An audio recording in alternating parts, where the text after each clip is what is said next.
Good evening, everyone. This is the road to an effective classroom environment, and I am your host, LaShanta. Welcome back. If you have been with me on this journey since day one, I appreciate you listening. If this is your first time listening, a special welcome to you, and I hope you have the opportunity to go back to hear the previous episodes. We are talking about the effective classroom environment, and each episode will have a focal point on an area that as classroom teachers we need to pay close attention to as we are on that road to having an effective classroom environment. So far, we have discussed topics such as building positive relationships with our students, building rapport, making those connections with them, as well as how can we make the content relevant to our students. So from those topics, you can see that our focal point is our students. So what's next? Well, we'll continue to talk about our students and how we function in our classrooms, how they function in our classrooms, and we'll continue to talk about us as classroom teachers as well. Because no matter what policies are in place in your school or your school district or state policies, no matter what is in place, guidelines that we know we have to follow, the one thing you do not want to have to ever waver is your interactions with your students, the positive interactions. So it's all about them and how we relate to them, how they relate to us, so that the environment is successful. So now we're going to take a look at some next steps. So let's look at our classroom setup and the science behind the setup. What does your classroom say about you? What does your classroom say about your students? How much time did you spend preparing the environment for your students? How much time did you allow the students to take part in creating the environment? And then also, how much time did you allow the students to explore the classroom? Yes, did I say explore? I did. Exploration is important for the students in knowing where things are in the classroom and also knowing the appropriate time to use certain things in your classroom.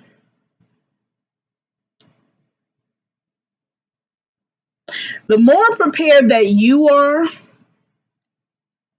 and the more you prepare your students, the more successful everyone can be. What areas of your room are most important? What areas of your room are important to the functionality of your classroom? Do you have bookshelves that serve as classroom libraries? Do you have more than one classroom library?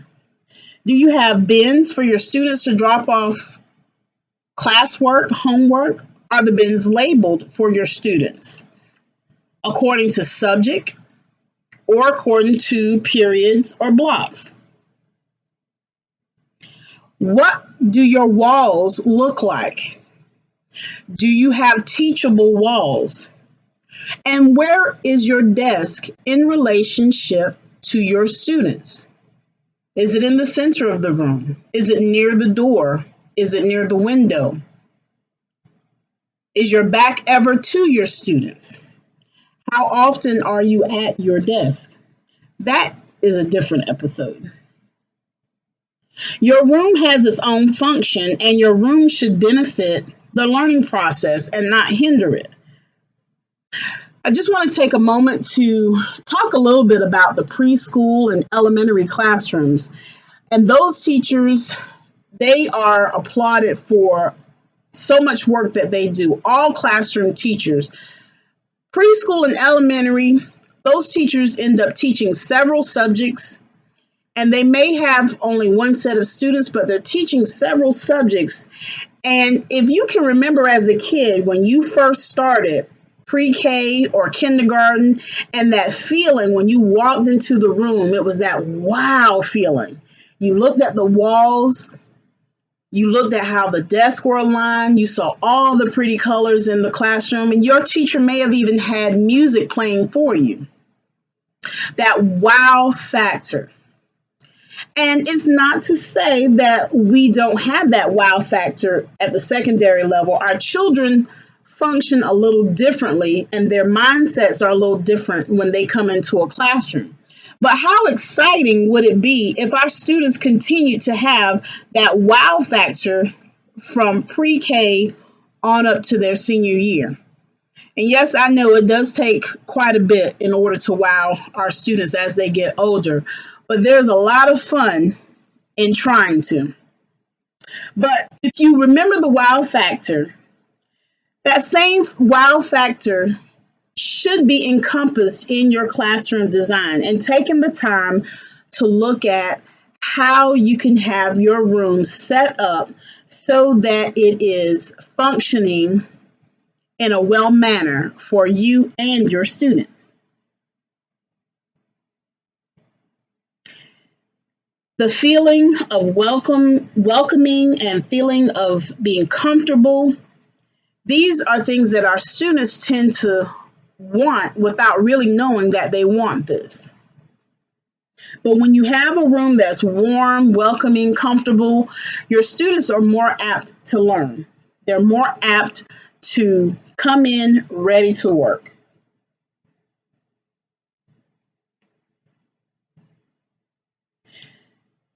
We're still focusing on our students. Our rooms are still focused on our students and how they see the room, how we see it as well. We hear the term conducive to learning. Our classrooms should be conducive to learning. And even we are evaluated on how our classroom setups are. But our discussion is not about evaluation. Our discussion is about making our rooms engaging for our students. If you have where your walls can talk, your walls speak many things. Your walls can say nothing at all, whether there are things pinned up on it or not. A wall that doesn't speak is a wall that is not incorporated into your lesson. You may have word walls, you may have data walls, but it becomes a teachable wall. It becomes a wall that speaks when our students are engaged in understanding what the things mean. What is the purpose of this data wall? Can you tell me what this data means? Word walls that are put up that are ever changing, incorporating students in creating those word walls, having the students to be able to tell you what the words mean and which unit it applied to, how that word will continue to apply throughout the course. So just talking about our walls, talking about our class setup, how our desks are arranged, looking at how our students come into the room, where are your supplies? Students have to have an understanding of these are supplies that I can get now, or I may have to wait, but where are the supplies in your room? Do you have supplies readily available for students? And let me go back and talk about the desk. Some schools deal with not having enough money to purchase furniture every 4 to 5 years. Some schools are dealing with having furniture that may be 20 years old. This can have an impression on children when they come into your classroom, and just looking at how the furniture looks on its own, whether or not this is furniture that is new, whether or not this is furniture that is older than the children. So we have to take a look at all of those different aspects of the classroom and decide and look at and say, how will this impact the thought process of my students? Because if the student walks in and they see desks that are falling apart, gum that's underneath the desk, how do you think the students feel? I know how I feel as a teacher going into that classroom or having to be in that room for those 190 days, 180 days. I know how I would feel. But getting into the shoes of our students and wondering how are they going to feel about sitting at a desk that's 20 years old. This can have an impact on the learning environment. What type of workspace do you have in the classroom? Are the desks the only place where students can work? Is that the only workspace? Do you have tables where students can sit? Are students allowed to sit on the floor? Are students allowed to stand up to work? So what does the workspace look like in your room?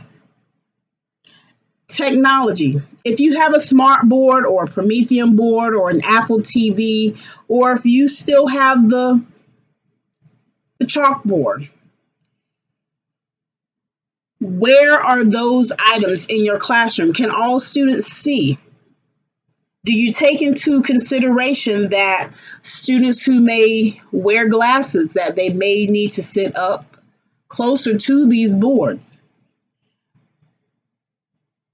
So bringing up specific equipment that's in your room, it's important to take a look at all of these different things, all of these different devices, so that you can think about the whole learning process when you're talking about the science of the setup.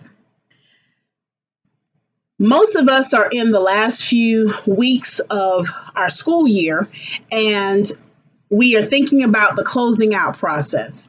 We also are thinking about, hopefully, we are thinking about the upcoming school year. And so one of the things that you really should keep in mind is the setup of your classroom and taking the time. If you're in the same room next year, how can you make that room different?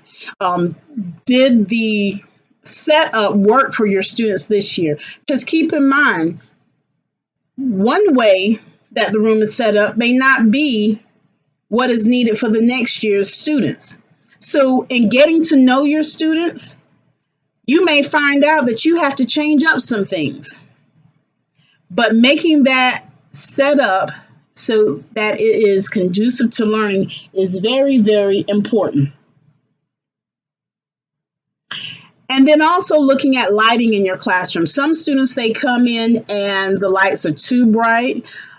Some students may come in and the lights may be too dim for them. So keeping lighting is important, and sometimes it's one of those things that you may not be able to change. But I wanted to mention it here because it can still have an impact on learning. If not for all of the students, there may be a few in which lighting has an impact on how effectively they are able to process information. So just to recap, we're talking about the science behind the setup, looking at how your classroom is set up for success so that you and your students can continue to build those relationships, continue to make those connections, and make the content relevant to them, and engaging them in meaningful conversations about the walls in the classroom. You have walls that talk. They can talk if you make sure the students understand and know what the walls are really saying. But the walls will remain silent if you never incorporate the data, if you never incorporate the word wall, if you never incorporate the word for the day. The walls will never talk if you don't incorporate it into your lesson. So that is about it for today in talking about the science behind the setup. And I just want to take a moment to tell every teacher who is listening, I hope that you have an awesome Teacher Appreciation Week. And I hope that as you're counting down to the end of another school year, that you are still excited about being in the profession. And on next time, we will look at your classroom management plan and talk about how we set up our expectations for our students. So we'll talk in more detail about classroom management plans and looking at what our expectations are for our students and being more specific. We touched on the topic early on in one of our previous episodes, but I want to go a little deeper and talk a little specifically about classroom management plans. So this has been LaShanta, and we are still on our road to an effective classroom environment. Thank you, and I will listen and see, hopefully, you next time.